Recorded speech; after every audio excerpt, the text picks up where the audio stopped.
नमस्कार दोस्तों, मैं हूं दीपक चौरसिया और मैंने आपको वादा किया है कि बिग बॉस के घर के हर उस इंसान से मिलाऊंगा जिससे मेरे दिल जुड़े थे, जिनका मैं बहुत सम्मान करता हूं, जिनको बहुत रिस्पेक्ट करता हूं, जिन्होंने अपनी अपनी फील्ड में महारत कमाई है। तो मेरे साथ मोनिशा जी हैं, साथ ही साथ पौलमी दास भी हैं। पौलमी, हेलो। पता लगा कैसे हो है। आप? मैं अच्छा हूँ। आप दोनों को साथ देखकर मुझे बहुत अच्छा लगा कि ये दोस्ती घर के बाहर मैंने भी देखा जारी था है। नहीं, मैंने इंडियन कपड़े पहने हैं। देखो, अरे, पहली बार देखा होगा सबने मुझे इंडियन कपड़ों में। पर ये पूरे घर बताओ, के कपड़ों इंडियन में कपड़े मैंने क्यों सबसे नहीं? पहली बार देखा है। तुम इतनी सुंदर लगती हो इंडियन में, पहनती क्यों नहीं हो इंडियन? ये बताओ मुझे। अब मैं पहनती हूँ, पर मैं ओकेजनली पहनती हूँ, मैं रोज नहीं पहनती हूँ। कभी कभार, जैसे आज मुझे मैं गई थी, सिद्धिविनायक गई थी, तो इसलिए दैट्स व्हाई आई वोर इट। तो मैं रोज नहीं पहनती हूँ, पर मैं हाँ पहनती हूँ, ऐसा नहीं है, मैं पहनती हूँ बट कभी कभार। हाँ, सिद्धि विनायक गई थी। बप्पा की कृपा सब पर बने रहे। और अब तो गणपति वाले दिन भी आने हाँ वाले हैं ना। और मुझे सबसे हाँ अच्छा लगता है हाँ। मुंबई गणपति के दिन में। तो मनीषा जी, आज लंच का मेन्यू क्या था? आज लंच का सुशी। सुशी खाया। ये मशरूम, मैं तो वेज हूँ तो मशरूम टेरियाकी, कुछ डिमसम, या it was yes, nice. We had Japanese and Japanese food. या Japanese food we had. Bigg Boss के घर का किचन और उसका खाना याद आया मनीषा जी? मेरे को तो ऐसा एक याद तरफ है कि सुशी, दूसरी तरफ वहाँ रोटी, चावल। कच्ची रोटी नहीं चलेगी। सच्ची आया बाबा, कच्ची रोटी का तो मैं भूल ही नहीं सकती थी। वो पूरा माय सीजन गॉड। चला है। जितने भी दिन मैं वहां थी, 18 दिन मैंने कच्चा रोटी, कच्ची रोटी, ये सब सुना मैंने continuously, and I think it was something I could not forget. या बोलो भाई, आप डेफिनेटली। बताओ। कैसे कैसे याद करती हो बिग बॉस के घर के किचन को? क्योंकि मैं हाँ, पर मैं आपको ये अभी, बता सकता हूँ, पौलमी जैसे खाना अभी। बनाना बहुत अच्छा जानती है।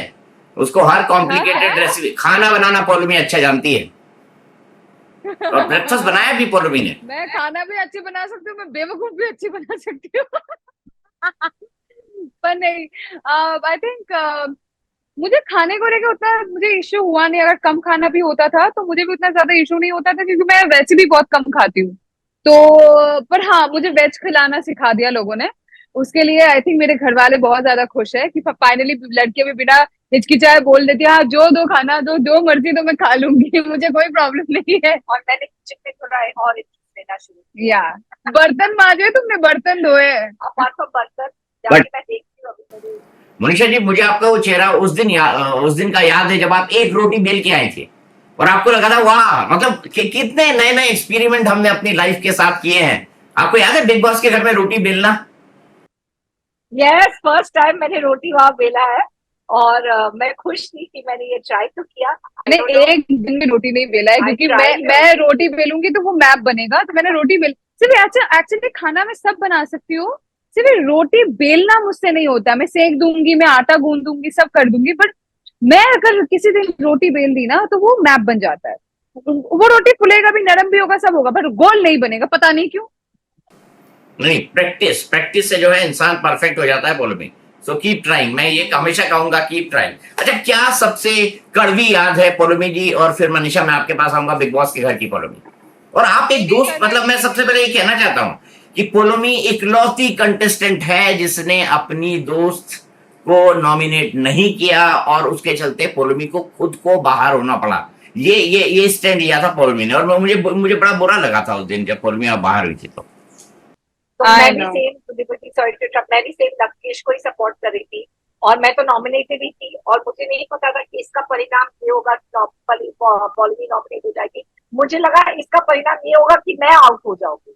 मुझे सच में ऐसे लगा था कि ये ट्विस्ट होगा जिसके लिए मैं नहीं, प्रिपेयर थी। आई वॉज क्वाइट श्योर कि अगर मैं सना को नॉमिनेट नहीं करूंगी तो मैं जाऊंगी। मुझे, आई वॉज क्वाइट श्योर। मैं बाहर आई आके ही थिंक मैंने किसी को बोला, मैंने इसको नहीं किया, देखना मुझे नॉमिनेट कर देंगे। एंड उसके बाद ही बिग बॉस ने बोल दिया कि फॉलो मी, आप नॉमिनेट होते। मेरे को और मुझे और पता और था। और आप नॉमिनेटेड हो, और आप दोनों ही कमरे के अंदर थे। आप सना सुल्तान को सपोर्ट कर रही थी, हाँ। आप लोकेश को कर रही थी। अब देखिए क्या कमाल है बिग बॉस के घर का, कि बाहर मोनिशा जी और जो है हमारी दोस्त पोलमी जो है वो साथ में लंच कर रही है।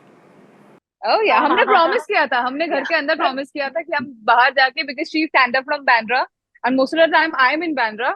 और तो मेरा कॉलोनी का हमेशा अच्छा ही था घर में। हाँ हम लोग को एक दूसरे के साथ we had a friendship, we या हैड अ बॉन्ड। बस ये था कि वो नॉमिनेशन के टाइम में वो सना के लिए ज्यादा खड़ी थी, बिकॉज ऑब्वियसली उसको सना को बचाना था और मुझे लवकीश को। बस यही बात हो गई थी हमारे बीच हाँ। में। नहीं तो हम दोनों के बीच में कभी कोई नहीं, इशू वी नहीं नेवर था। Had a fight. या जब मैं रो रही थी, यू वर द वन जिसके साथ मैं बैठ के मैंने पूरा बात बोला, and then I felt so good. आपने जो मेरा ऑरा क्लेंस किया था वो बहुत ही परफेक्ट था।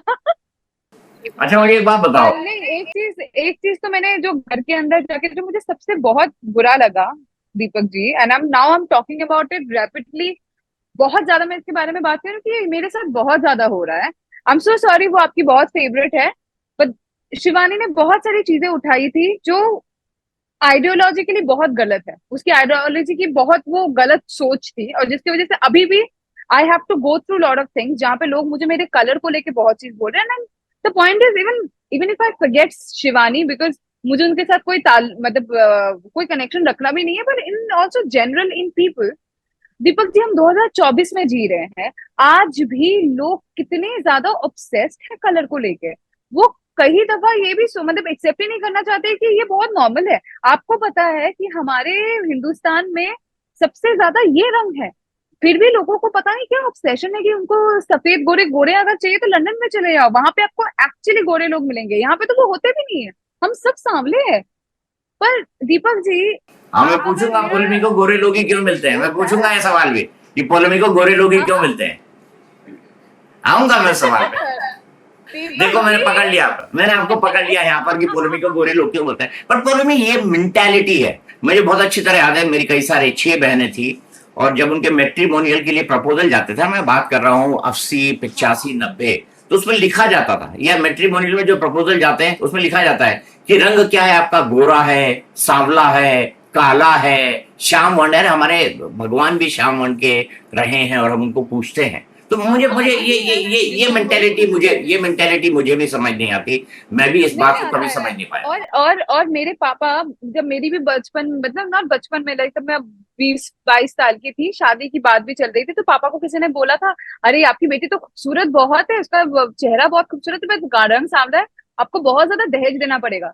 मेरे पापा ने बोला था मेरी बेटी इतनी पढ़ी लिखी है ना और इतना अच्छा काम करती है ना, ये खुद शादी करेगी, खुद अपना पैसे देगी और वैसे जगह पे शादी करेगी जहाँ पे उसको दहेज नहीं देना पड़ेगा। My father always stood for it, and वो चीज देख के मैं बड़ी हुई हूँ बोल के कभी मुझे ये चीज लगा नहीं कि अच्छा रंग सांवला होना कोई गुनाह है। पर आज जब मैं ये सब चीजें देख रही हूँ Deepak ji, it is so unacceptable. मैं ये एक्सेप्ट ही नहीं कर सकती, बिकॉज ये एक्सेप्टेबल होना ही नहीं चाहिए, ये रहना ही नहीं चाहिए, विवाद होना ही नहीं चाहिए, क्योंकि आपका जन्म आपके हाथों में नहीं होता है, वो भगवान के हाथ में होता है। आप जैसे पैदा होते हो उसको आपको मानना पड़ेगा। I don't understand when people don't accept this fact that he okay she is सांवली, अच्छा ये तो इसकी हाइट छोटी है, इसका हाइट बहुत लंबा है, ये क्या है? This is so stupid. अच्छा मतलब हम body, I don't no, body shaming बोलते हैं, रेस शेमिंग बोलते हैं, स्किन शेमिंग बोलते हैं, आई डोंट नो, अलग अलग नाम है। भाई मार्स में आई पहुंच गए शेमिंग यार, बोलते हैं, इट्स लाइक आज हम मार्स में पहुंच गए हैं, एज चांद तक शेमिंग पहुंच होता गए है, हैं, ये फिर सब भी होता है। यहाँ पे लोग फंसे पड़े हैं इस चीज में। Grow up. एनीवे, मैं भी ये बात बोलूं बोलूं मैं, इसके साथ अभी भी आपको फाइट करना पड़ेगा, क्योंकि मुंबई बहुत मैं कर रही हूँ, कॉस्मोपॉलिटन सिटी है। मैं कर आप रही हूँ, देखो कितना बड़ा यूएस के अंदर हुआ है, ब्लैक एंड व्हाइट को लेकर कितनी बड़ी बड़ी स्ट्रगल्स हुई हैं, और मैं मैं कर मानता रही हूं कि हूँ ये दीपक जी आज मेरे पास मौका है, मेरे पास प्लेटफॉर्म है, मेरे पास बोलने के लिए एक मीडिया है, मैं कहीं पे पहुंची हूँ, तो मेरा जो आवाज है वो कहीं ना कहीं तक पहुंचेगा, मुझे पता है। तो I am gonna stand for all those women who are out there, जिनको ये सारी चीजें रोज गुजरना पड़ता है, जिनके पास ये मीडिया है नहीं बोलने के लिए। So I call myself brown queen, and I am gonna take my name very seriously. I am gonna stand for all those women, not only for skin colour, for each and everything. Like you can not जज someone on the base of their height, और their colour, और their appearance. Manisha ji, आप शुरुआती दिनों में, मैं शिवानी वाला सवाल पूछूंगा, आप जवाब रखना। आप शुरुआती दिनों में शिवानी को बहुत समझ नहीं पाए, बाद में आप शिवानी के साथ यूज टू हो गई, थोड़ी बहुत बातचीत भी आपकी होने लगी बाद में, तो क्या ये आइस कैसे ब्रेक हुआ शिवानी के साथ आप? सो एक्चुअली जब मैंने शिवानी की बैक स्टोरी सुनी और उनका स्ट्रगल सुना और उन्होंने क्या किया, end of course I knew कि यंग है, छोटी है, मतलब काफी छोटी है मेरे एज से, तो मैंने कहा चलो ठीक है। फिर उन्होंने भी एफर्ट किया, मुन्नी मौसी ये वो करके, तो मेरा और उसका वो आइस ब्रेक हो गया। एक्चुअली हम लोग का आइस लास्ट 5 डेज में ज्यादा ब्रेक हुआ, पहले 10 12 दिन मेरा और उसका इतना समझ गया, मुझे उसके साथ कोई प्रॉब्लम नहीं था, लेकिन मुझे ऐसा लग रहा था कि कुछ चीजों में शायद वो थोड़ा ओवर कर रही है या कुछ दायरे नहीं क्रॉस कर रही है। जो सबने उसको बोला कि आप दायरे में रहो, आप लाइन में रहो, you know there is a very thin line between मस्ती एंड बदतमीजी, यू नो वो लाइन जो होता है अगर एक बार क्रॉस हो जाता है तो फिर वो बदतमीजी लगने लगता है किसी को भी। सो मैंने उसको, आई थिंक सबने उसको समझाया, आपने भी समझाया, चंद्रिका ने समझाया, सना मकबूल ने समझाया, जो भी उनके क्लोज थे उसको समझाया कि शिवानी थोड़ा सा लाइन में रहो, थोड़ा रणवीर जी ने भी इसको समझाया, बहुत लोगों ने समझाया। तो आई थिंक जब लास्ट 4-5 डेज जो मैं घर में थी, उन्होंने एफर्ट किया, और ये मुन्नी मौसी, आई थिंक जब मैंने उनका टैरो किया उसके बाद हम लोग का आइस काफी ब्रेक हुआ। अच्छा, ओके। पौलमी, आप कभी शिवानी को माफ कर पाएंगी जो इंसिडेंट हुआ उसके बाद? मुझे उनसे कोई अगर बाकायदा खुद आके दिल से अगर माफी मांगती है तो मैं शायद करूंगी, अगर नहीं करेगी तो मुझे कोई फर्क नहीं पड़ता। मुझे नहीं लगता वो कभी मेरे सामने भी आएगी। तो हम लोग, मुझे नहीं लगता हम कभी रास्ता भी एक दूसरे का काटेंगे। तो अगर कभी काटेंगे तो मैं उसको बिना पहचाने आगे निकल जाऊंगी। ऐसे नहीं कर आपने ये सकते कहा, लोग। लेकिन फाइनल में तो आप लोग एक मंच पे थे, ऑलमोस्ट एक सोफे पे थे, आप मेरे बगल में बैठी थी और हाँ, तो हमारे। मैंने वहां पे भी उसको इग्नोर किया ना दीपक जी, मैंने वहां पे भी उसको इग्नोर किया। तो मुझे कोई प्रॉब्लम नहीं है करने में, अगर दिल से आके माफी मांगती है, क्योंकि वो गलत है। यहाँ पे उसने जो कमेंट्स पास किए थे मेरे कैरेक्टर को लेके, मेरे कपड़ों को लेके, मेरे रंग को लेके, मैं मेरा इतना भी बड़ा दिल नहीं है कि मैं वो सब कुछ भूल जाऊं। अगर दिल से आके माफी मांगते हैं तो शायद कुछ बात आगे बढ़ सकता है। अगर नहीं करेगी तो, अगर वो अपने, क्योंकि वो माफी मांगते टाइम ही बेहोश हो जाती है हमेशा। कभी भी उसको माफी मांगना होता है, सॉरी बोलना होता है, तो बेहोश हो जाती है। तो मुझे नहीं लगता वो कभी जिंदगी में करेगी। तो मुझे भी नहीं जाना है आगे। अच्छा, एक बात मैं आपसे दुनिया में 8 बिलियन लोग हैं। अगर एक से बात नहीं करूंगी, माफ नहीं करूंगी, तो चलेगा, दुनिया खत्म नहीं हो जाएगा उसमें। ठीक ठीक बात है। मोनिशा जी, घर का सबसे प्यारा इंसान आपको कौन लगा? मैंने सबसे ज्यादा जिनसे कनेक्ट किया वो लव और विशाल, मतलब मेरे लिए दोनों ही किया। I am very partial towards them in terms of emotionally, मेरे लिए तो सबसे क्लोज यही है। हाँ, ये बात तो है। और आपने विशाल और लवकेश के हाँ, साथ टाइम भी बिताया। और मुझे याद है, लवकेश और विशाल जब आपका नॉमिनेटेड आप थी, मेरे ख्याल से स्टैंड पे पौलमी आपके साथ खड़ी थी ना, उसी दिन आपका पौलमी इवेक्ट हुई थी, क्योंकि उन्होंने सना सुल्तान को लेकर जो है एक डिसीजन नहीं दिया था और आप रह गई थी। मैंने देखा था विशाल और लवकेश ने कितनी मेहनत की थी उस दिन की आप उस नॉमिनेशन के अंदर से बच जाए। लेकिन पौलमी, कौन एक ऐसा इंसान है जिसको आप कहेंगी कि ये मुझे सबसे प्यारा लगा? आप आप मेरे को छोड़ के मुझे भाई, ये पॉलिटिकली बड़ा करेक्ट आंसर है। साई साई साई। हाँ, वही मतलब, he is heart of gold. और मेरे को जो है, मैंने तो कई लोगों के साथ वक्त बिताया, इनफैक्ट सभी के साथ बिताया। तो मैं एक चीज आपसे जानना चाहता हूँ, इस घर के अंदर। दीपक जी, आप एक ऐसे इंसान है, एवरीबडी काइंड ऑफ लाइक, मतलब आई डोंट थिंक सबको, मैंने बाहर तो किसी को नहीं देखा आपके बारे में कुछ बुरा बोलते हुए। हाँ, ये बोला था कि मतलब वो थोड़े अनफिट थे या वॉट एवर, लाइक वो जो था, या उसको वो ज्यादा कॉन्ट्रीब्यूट नहीं कर पाए थे, पर वो एक बहुत जेन्युइन चीज। पर उसके अलावा आई डोंट थिंक किसी ने आपके लिए कुछ ऐसे बोला, पर्सनल कोई कमेंट की। Actually Monisha ji, I don't know आप लोगों ने मेरा प्रोफाइल कितना देखा नहीं देखा। मैं अपने कुछ क्लिप भेजूंगा जो मैंने 30 साल पे बनाए थे। मैं बिल्कुल अलग लीग में डील करता हूँ, पॉलिटिक्स, बड़े बड़े टाइकून्स एंड बड़े बड़े सिनेमा के स्टार, सभी लोगों के साथ। मेरे साथ में एक चुनौती थी, जिसको, एक तो मेरे साथ फिजिकल कंडीशन मेरी 100% मिसफिट थी, उस कंडीशन में एक महीने रह गया मैं, बहुत बड़ी बात थी। लेकिन मैं एक पत्रकार था, मुझे सम्मान के साथ जाना भी था और सम्मान के साथ आना भी था। वो मेरी सबसे बड़ी जिम्मेदारी थी। और मैं वहां पे आप जैसे लोगों को और बेहतर ढंग से समझने गया था और काफी कुछ समझ और सीख के आया हूँ। लेकिन आप मुझे एक बार बताइए पौलमी, सबसे मैनिपुलेटिव इंसान कौन था इस पूरे घर में?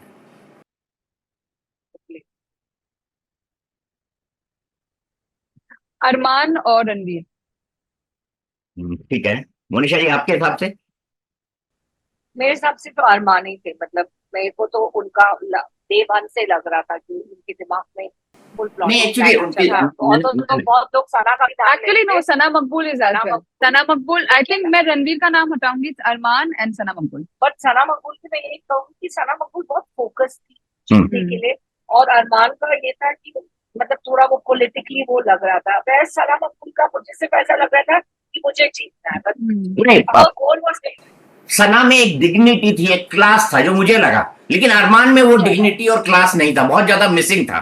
वो एक सर्टेन स्क्रिप्ट लेके आए थे, उसी के आधार पर खेलते थे। और मैंने सार्वजनिक तौर पर मोनिशा जी ये बात और पौलमी कही है कि मैंने पहले दिन भी ये बात कहा था कि उनके परिवार के 3 वोट थे, तो ये बाकी लोगों पे बहुत अनफेयर था, बहुत अनफेयर था, और बहुत स्ट्रेटेजिकली वोटिंग करते थे वो। जी, बिकॉज अगर आपने एक पॉइंट बोला था जो एकदम मतलब आपको जो समझ में आ रहा है, और उसी वक्त समझ में आ गया था, लेकिन उसके एक दिन बाद समझ में आया, आपने जो बोला वो बिल्कुल 1000% सही है। वो लोग 3 है तो ऑब्वियसली ये 3 एक दूसरे को नॉमिनेट नहीं करेंगे। प्लस आपका, अगर इन्होंने एक एक जन को भी अपने लपेटे में ले लिया तो आप 6 वोट तो उधर ही मतलब आपका सिक्योर हो गया। तो 3+3, क्योंकि एक इंसान को तो इन्फ्लुएंस कर सकता है। तो मैंने उस दिन नॉमिनेशन के वक्त बोला था कि 6 वोट लेकर चल रहा है। इंसान का एक एलाय तो होता ही है घर में, मिनिमम वन, मतलब जो आप बिल्कुल जानते हैं कि ये आपको नॉमिनेट नहीं करेंगे किसी भी परिस्थिति में। जैसे मेरे लिए मुझे मालूम था लव और विशाल नहीं नॉमिनेट करेंगे, तो वाइस वर्सा, तो वो कॉन्फिडेंस होता है कि 1 या 2 जन ऐसे होते हैं, यू नो। ऑल्दो मेरे चॉइस में मैं 4 या 5 लोग को कभी नहीं नॉमिनेट करती, जितना भी मेरे हाथ में था।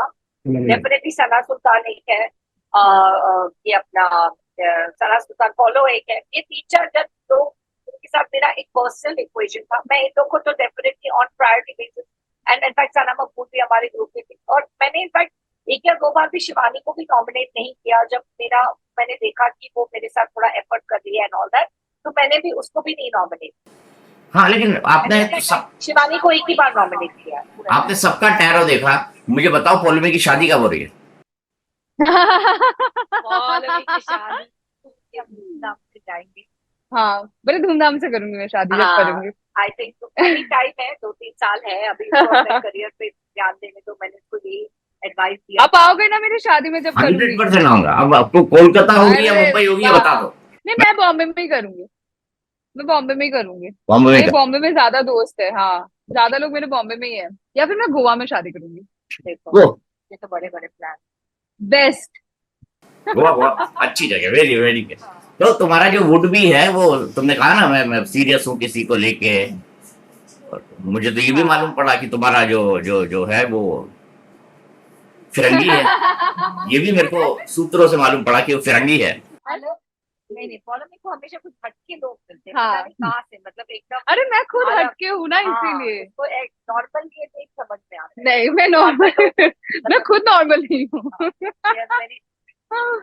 बट मैं पुडुमी को देखता हूँ ना, तो एक बोलते हैं ना इटर्नल ब्यूटी, जिसके बारे में आप कह सकते हो ना कि एक ऐसी खूबसूरती जो देखते से ही जो है आंखों को लगने लगे कि हाँ, एक जो है एक व्यक्तित्व तो सामने आया है। और first impression is the last impression कहते हैं। तो मैं जब पॉलिमी को पहली बार देखा था तो मैंने उसके लिए यही महसूस किया था। लेकिन पॉलिमी, एक बात मैं जरूर कहूंगा, और हमारा टाइम भी काफी हो गया है, आप लोग लंच पे आए, मैंने आपको पकड़ लिया, लेकिन मैं चाहता हूँ कि आप डिनर भी यहीं से करके जाए। आप डिनर भी यहीं से करके जाए तो तब अच्छा हो जाएगा। तब भाई ने दीपक जी, डिनर से याद आया, उस दिन आपके साथ जो डिनर किया बड़ा मजा आया। Thank you. मैं तो सबको ये कहता हूँ, 9:30 रहोगे तो ऐश करोगे, जिंदगी के सारे दावे कैश करोगे। होटल में डिनर किया, वो बड़ा मजेदार था। इसने भी हमारे साथ एक बार डिनर किया है पॉलिमी। हाँ, मैंने इतना खाना था कि मैंने सब में से इतना मैंने उठाया था, क्योंकि इतना खाना था। मैं खाती कम हूँ, तो मेरे लिए ये इतना हो गया था। मतलब by God, I have had like so much food that day. Fish, ये वो सब कुछ था मेरे लिए। तो अब बिग बॉस के बाद आगे क्या पॉलिमी? आगे बहुत काम करना है। I have to do so many other things. जहां पे मैंने काम नहीं किया है, मैं अपना प्रोफाइल वहां एक्सपैंड करना चाहूंगी। जो चीज मैंने, I have never done a film, so I want to do films. I want to do like big banner films. I really want to work. It's like a manifestation that I have, that I want to work with Shah Rukh and Salman, mere Karan Arjun. I really want to work with them.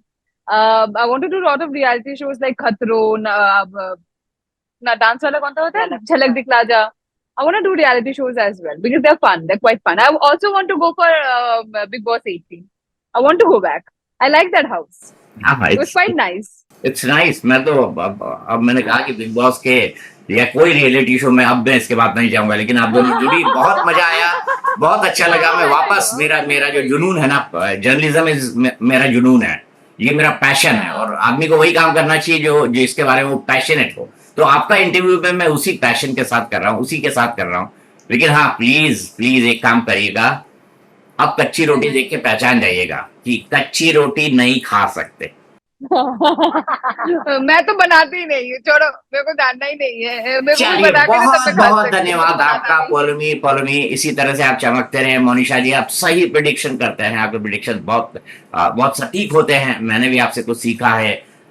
कोशिश करूंगा कि आपने जो मुझे वो बोले हैं कि स्टेप्स, वो मैं लेने की कोशिश करूंगा। आप दोनों जुड़े, आपने बिल्कुल आउट ऑफ द वे जाके टाइम दिया है, इसके लिए आप दोनों का बहुत बहुत शुक्रिया। हमारे दिल में Love big you so boss much. OTT 3 की खूबसूरत यादें इसी तरह से बनी रहेंगी और बसी रहेंगी। Thank you, thank you, all the best. All the best. बहुत जल्द मिलती हूँ। हाँ, ओके। Bye bye.